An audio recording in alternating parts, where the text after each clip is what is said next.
first time, right here, you're about to hear the voice of a 20-year-old American man from Ohio who said that he wanted to carry out terrorist attacks in this country and wanted to kill the President of the United States. We're talking about Christopher Cornell. He was already on the FBI's radar when he was arrested back in January, and now a local television station has exclusively spoken to him in jail by phone. Take a listen to this short, edited clip of their one-hour conversation. The event in which I planned on Tuesday, September the 20th in Washington, D.C. would have been a great attack against America. Even with my capture, its repercussions will not stop. Although it would have been a major attack against America, the events that will follow are dangerous and more enormous. And with the Islamic State, I have connections with many brothers over there. We've been corresponding for quite some time now, actually. The FBI finally caught on these past years. Was it their idea for you to plant pipe bombs at the Capitol and have people running outside to shoot them? It was a mix of both of our ideas. When did you first come in contact with them? I won't say that in specific either. You have to give me some insight on how somebody would go about contacting someone. How would I do that? How did you do that? Do you do that through, YouTube videos? It's through encrypted messaging. Can you give me an idea of other things that you would write on encrypted messages? Talking about how we should wage jihad in America. We should form our own groups in alliance with the Islamic State. When I say groups, I mean, what would you call sleeper cells? Raheel, how dedicated were you to carry out this plan to wage jihad in America? I'm very dedicated. Like I said, I'm a Muslim. I'm so dedicated that I risked my life. That should say a whole lot. If you weren't arrested that day when you were at a gun store buying 2 guns and 600 rounds of ammunition,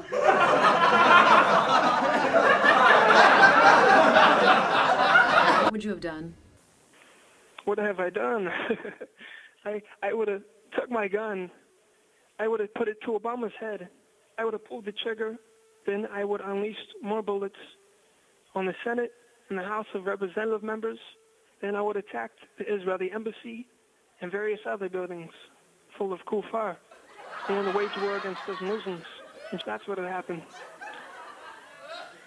Obama is an enemy of Allah, therefore an enemy of us, of the Islamic State. You said that the plan that you wanted to implement, and you intend to, if you ever get out, I would imagine?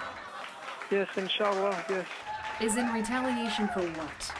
The continued American aggression against our people, and the fact that America, specifically President Obama, wants to wage war against the Islamic State.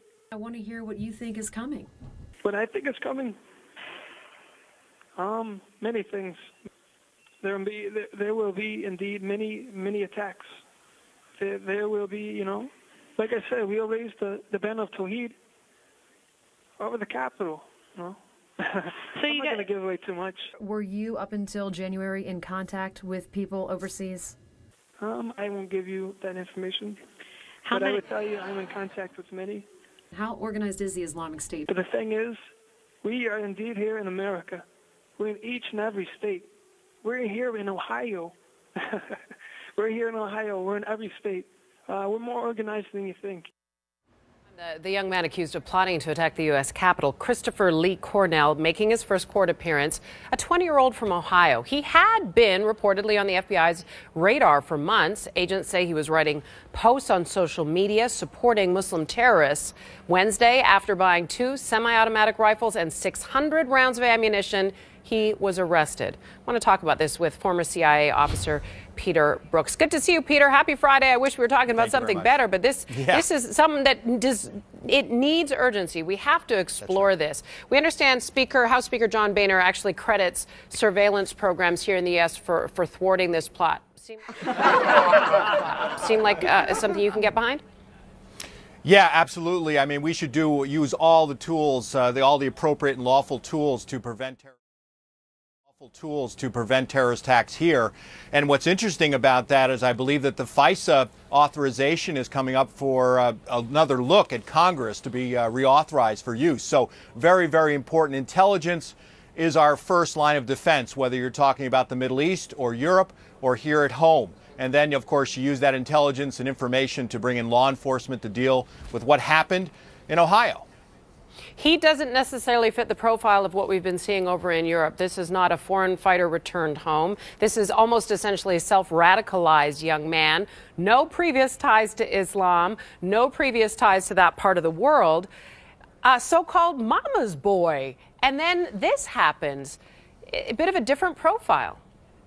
Of course, and that's why we have to be careful about, profiling individuals, certain races, certain genders, or anything else. We have to look very widely.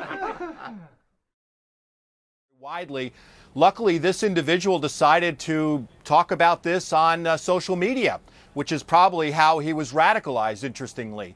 And we picked up on that and were able to trace it down and to stop this plot. Michaela, I'm worried about us becoming complacent about this. Obviously, Europe focuses us on this once again, but we've had more than 60 plots here or successful terrorist attacks. I use the word successful in quotes. It's since 9/11, so more than 60. We had New York, in December. We had Ottawa. We had Sydney. This is the new normal, unfortunately, and it's something we're going to have to get our arms around. And we're going to have to look at best practices and what we need to do to prevent these sort of attacks at home. But about a minute left here. We understand here at CNN, we've confirmed that Cornell was not in touch with ISIS. But I almost wonder, Peter, does that even matter? If he had been, quote unquote, successful in carrying out this plot, the end result would have been horrific. It doesn't matter if he would have been involved with ISIS.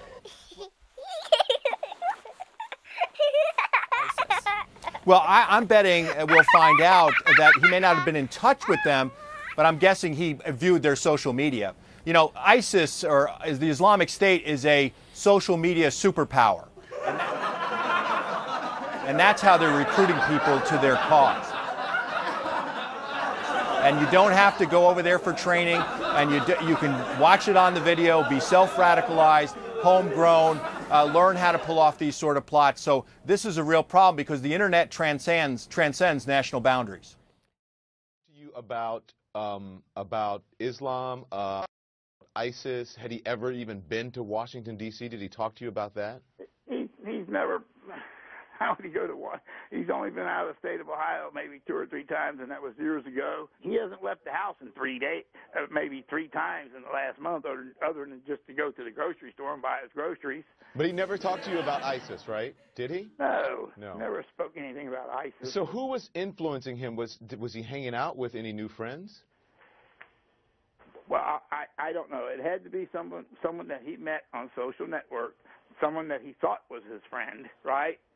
An FBI informant, and I think this informant introduced him to an FBI agent who befriended him. And I think some of this